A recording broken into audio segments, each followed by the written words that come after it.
first guest tonight was named one of Time's 100 most influential people of 2022, and that's right now. You know her from that '70s show and a bunch of big movies. Her newest is called Luckiest Girl Alive and premieres on Netflix a week from Friday. Please welcome Mila Kunis.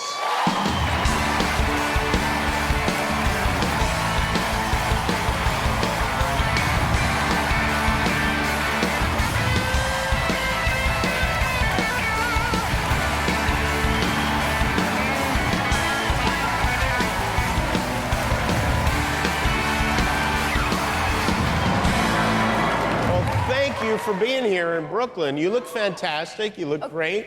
First of all, this is very cool. So I just want to say thank you right? for letting me Thank you for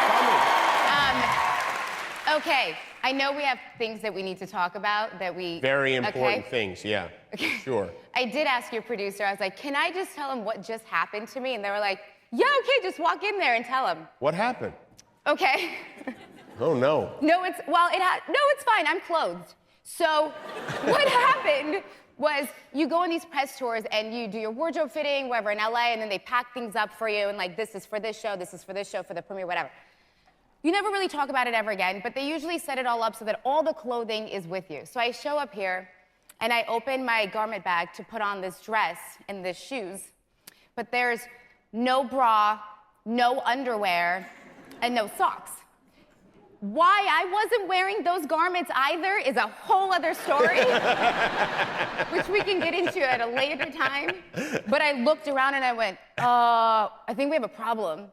So I'm currently wearing my publicist bra, my manager's socks, and your costume department found children's leggings from the children's place that we have cut into underwear.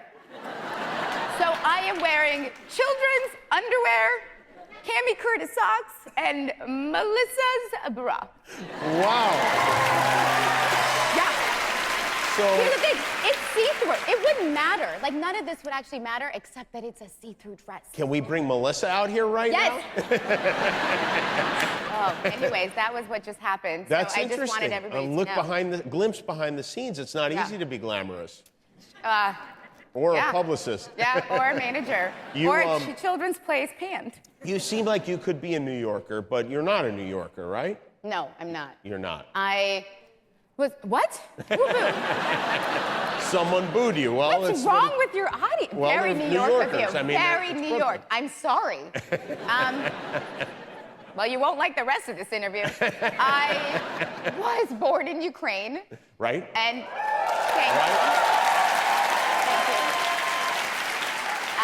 We now have a warm feeling for Ukraine. at least now people know where it is on the map. Yeah, well, So sure. we've really moved forward. But yes, yes, so I was born in Ukraine.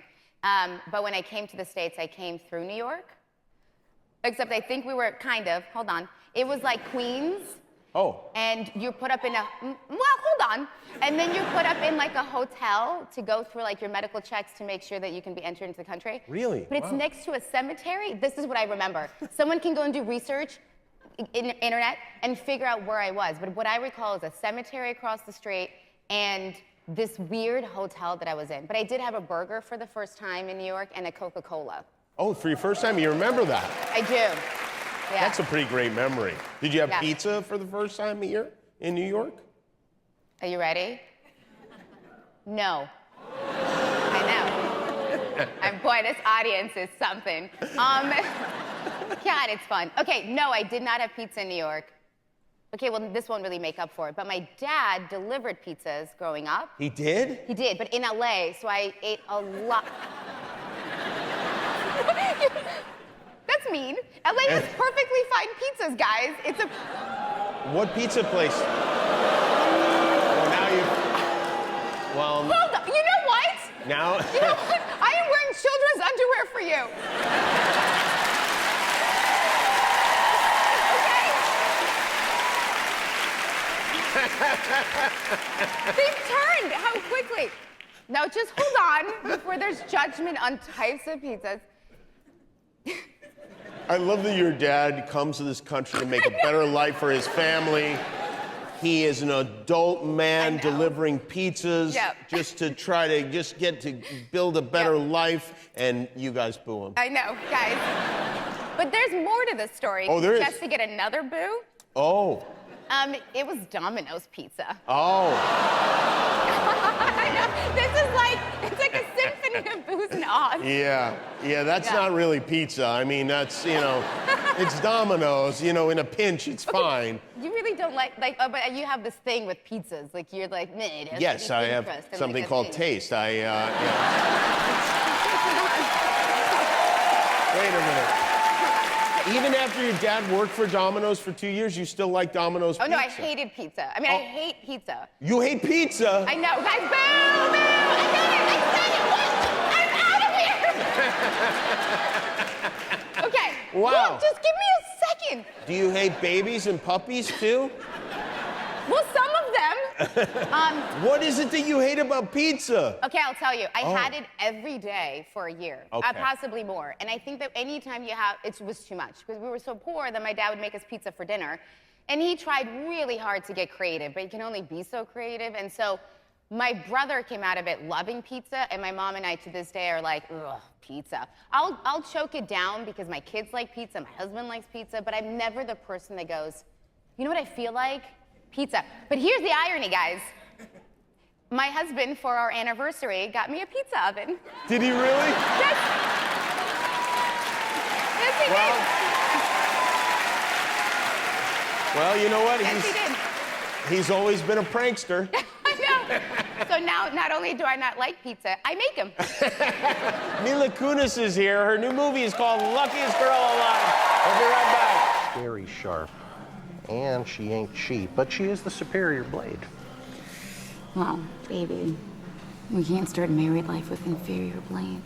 So, you want to choose a knife that feels comfortable in your hand. What do you think of the Zwilling?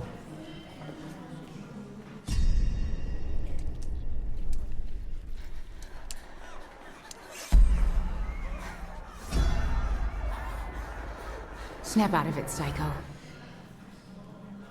It's heavier.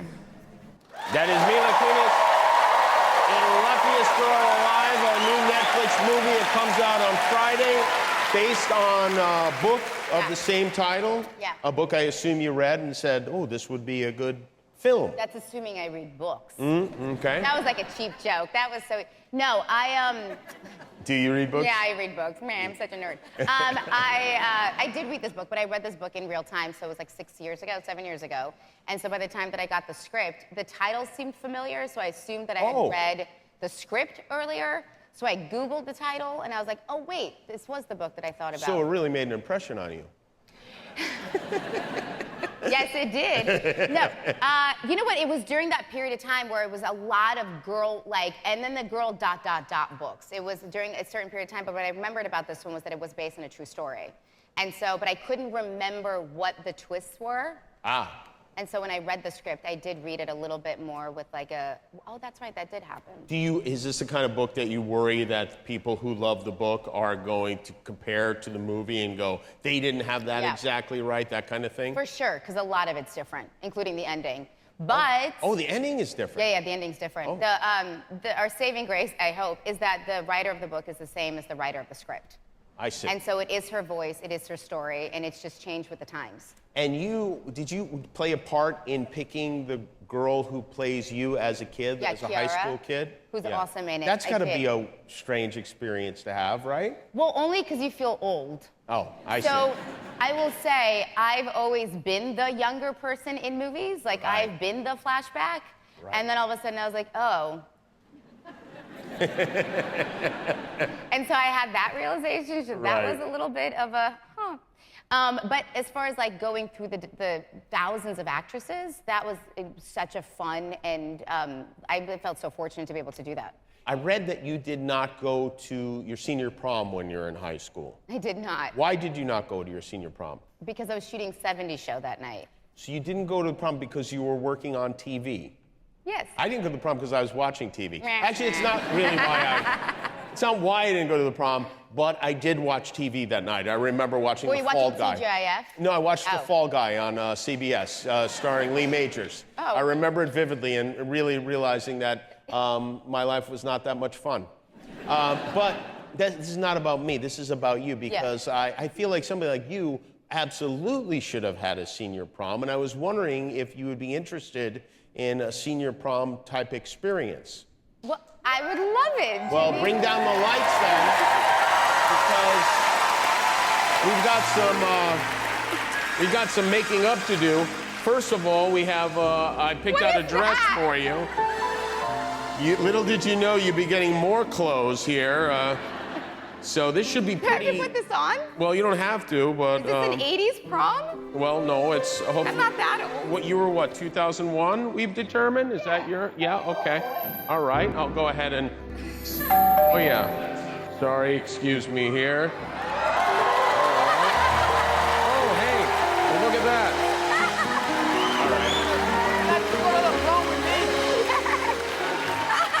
All right. Now that you've been corsaged, Guillermo gets in his 1987 Toyota Tercel, and off to the prom they are, where the first thing you do at the prom is take a photo. Smile. All right. We'll order the whole package. And now it's time for, this is important, the ceremonial spiking of the punch bowl. Yes. Guillermo, will you please do the honors? Yes. There you go, right there, just like every real prom in the 90s. Oh, we're really going for it, okay. And now, Mila, have you ever danced with a security guard before? It's real, yeah. I don't mess around. No, there's no. Would you like to dance? Look, it's Mila Tequila, everybody. And now hit the dance floor, YouTube. And there we go. Let's go back now to Mila's senior year, 2011, when the #1 song in the country was hanging by a moment. My Lifehouse. And I will. I'll do what I do best, is be the nerd watching from the corner. Mila Kunis and Guillermo, everybody.